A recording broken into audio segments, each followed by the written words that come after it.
نعوذ بالله السميع العليم من كل شيطان رجيم. بسم الله الرحمن الرحيم. الحمد لله والصلاة والسلام على رسول الله صلى الله عليه وسلم. سبحانك لا علم لنا إلا ما علمتنا إنك أنت العليم الحكيم. رب اشرح لي صدري ويسر لي أمري واحلل عقدة من لساني يفقه قولي. اللهم إنا نسألك علما نافعا ورزقا طيبا وعملا متقبلا. ربي زدنا علما. Donc, assalamu alaikum wa rahmatullahi wa barakatuh. Donc aujourd'hui, on va parler d'un problème qui suit les personnes dans la vie quotidienne. On va se retrouver dans des situations inexpliquées ou incomprises. On n'arrive pas à gérer sa vie. Même si on consulte un médecin, on n'a pas les mots pour expliquer le problème. Et si on essaye, on va vous envoyer plutôt vers les psys. Donc, vous allez dire quoi? J'ai un problème qui se répète sans arrêt au même endroit. J'ai des blocages dans ma vie. Bon, c'est pas sérieux. Le médecin peut-il comprendre? Et surtout, que peut-il faire pour vous? Donc, vous gavez de médicaments pour dormir toute la journée. À part ça, je vois pas qu'est-ce qu'il peut faire. C'est vraiment pas son domaine. Donc, c'est compliqué. Et de ça ruine la vie de pas mal de familles. À partir d'un moment, les gens baissent les bras. Ils ont tout essayé, les médecins, les hackers, pour certains. Mais le problème est toujours là. Vous avez toujours cette chose qui vous suit et qui bouge pas. Certains ont fait des ruqya, mais on est toujours bloqué. Mais principe toujours sur le même problème. Ça bute toujours au même endroit. Pas dans plusieurs domaines, mais toujours quand le même problème, ça se répète sans arrêt. Donc là, on sait que c'est pas une sorcellerie ou mauvais œil, ou jalousie classique, parce que sinon, c'est toute votre vie qui serait plus ou moins bloquée. Il y aurait plusieurs problèmes en même temps.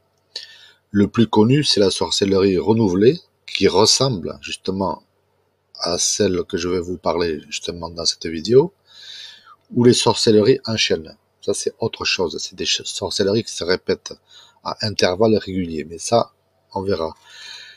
Donc, alors, faut bien faire la différence entre sorcellerie renouvelée et la tabac. Le sujet de cette vidéo, justement. Donc, pour la sorcellerie renouvelée, une fois annulée, elle va mettre un certain temps pour se réinstaller. Elle ne peut pas venir du jour au lendemain. Donc, on va dire environ 12 jours minimum pour certaines personnes. Et pour d'autres, bon, ça peut aller jusqu'à un mois, 2 mois. C'est pas du jour au lendemain. Voilà, c'est pas à chaque fois que vous voulez faire un truc bien précis que ça va bloquer. Non. Donc, alors, si vous me dites j'ai guéri et je me suis senti bien un mois et ça recommence, là, ça peut être la sorcellerie renouvelée. Mais si vous me dites j'ai guéri et 2 jours après ça recommence, sur le même problème exactement, là, c'est la tabac. Ça se ressemble et certains peuvent faire un diagnostic erroné, on va dire. La tabac, ça peut être un djinn, une sorcellerie, un mauvais œil familial. C'est pas forcément une sorcellerie tout court, non. Ou alors une jalousie de famille ou de voisins ou j'en sais rien, ou les trois. Cette tabac, on va dire, qui vous suit, n'est pas dans votre corps la plupart du temps. Quasiment jamais. Elle est soit à proximité de vous, ou très loin de vous. Par exemple, au bled, pour la plupart du temps.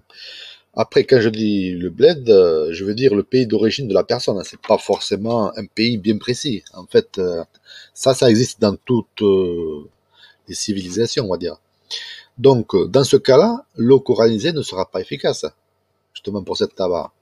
Déjà, avant de dire c'est une tabac, faudra déjà, dans un premier temps, faire des ruqya ciblés sur les sorcelleries, mauvais œil, jalousie classiques, faire un nettoyage total, ça veut dire lavage coranisé boire de l'eau colonisée au moins pendant 40 jours, vaporiser la maison, et à la fin de tout, encenser la maison avec du musc.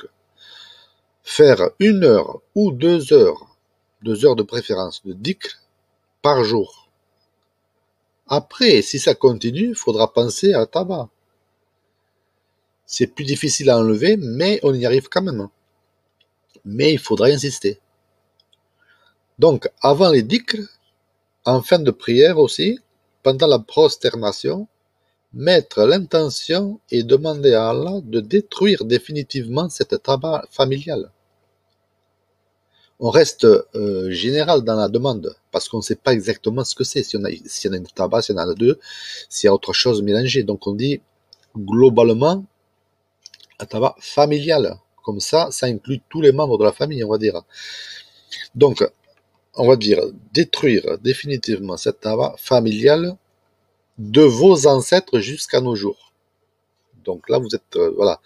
Et dites-le clairement, c'est-à-dire 1 ou 3 fois, parce qu'il vaut mieux le dire une seule fois et bien clair que s'embrouiller si vous le répétez trop souvent, ça sert à rien.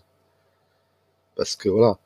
Donc si Allah le veut et vous exauce, vous allez le remarquer assez vite. La tabac est un mal occulte qui a été affilié à votre famille et peut remonter jusqu'à la 6e génération.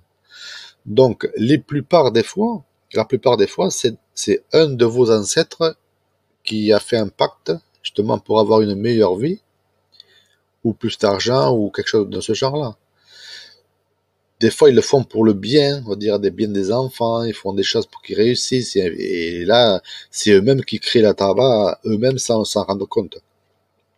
Donc ça peut être aussi une jalousie, mauvais œil d'une personne de la famille la plupart du temps, un voisin, etc.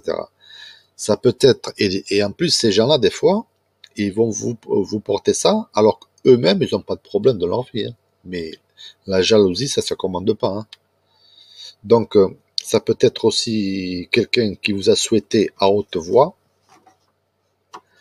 un mal bien précis pour quelqu'un d'autre. Pour la plupart des mots occultes, la tabac ne se sent pas concernée.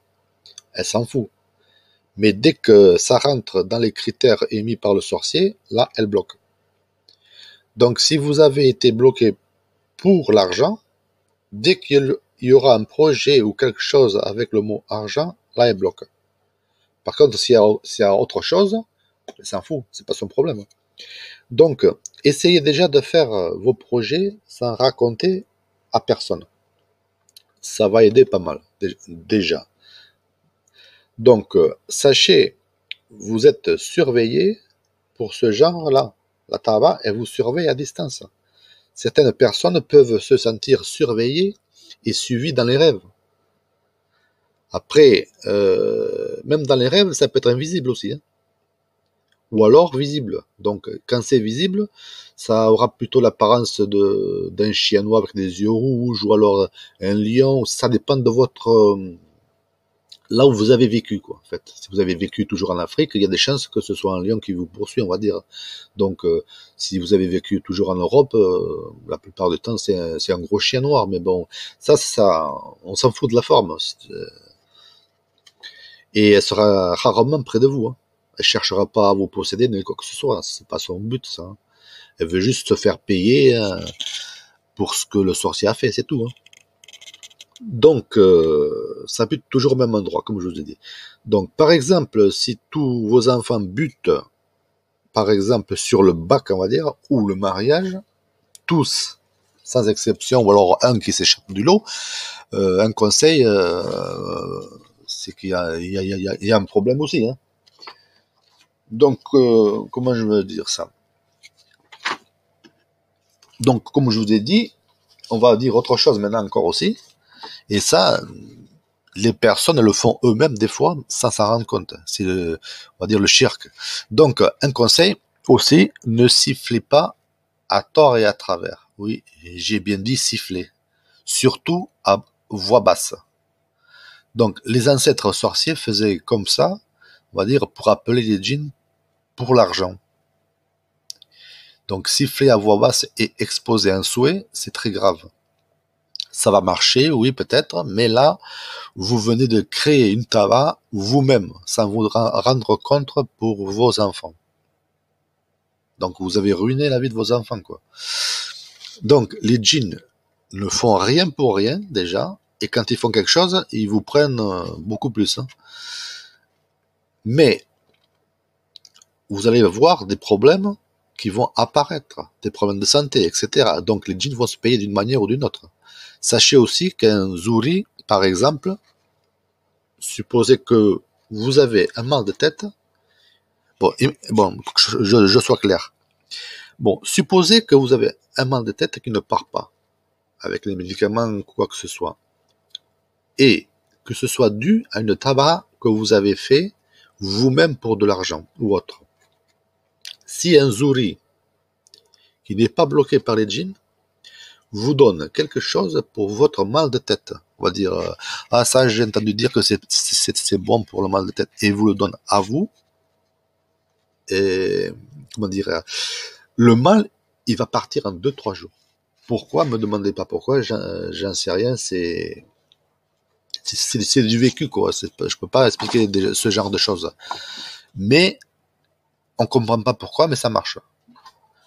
Donc, après, si le lecteur, si après une lecture de Coran, on va dire, ou une prière, vous continuez à faire du shirk pour de l'argent, en sifflotant à voix basse, en touchant du bois, sachant qu'Allah bloquera l'effet de guérison d'un zouri, vous allez rester comme ça.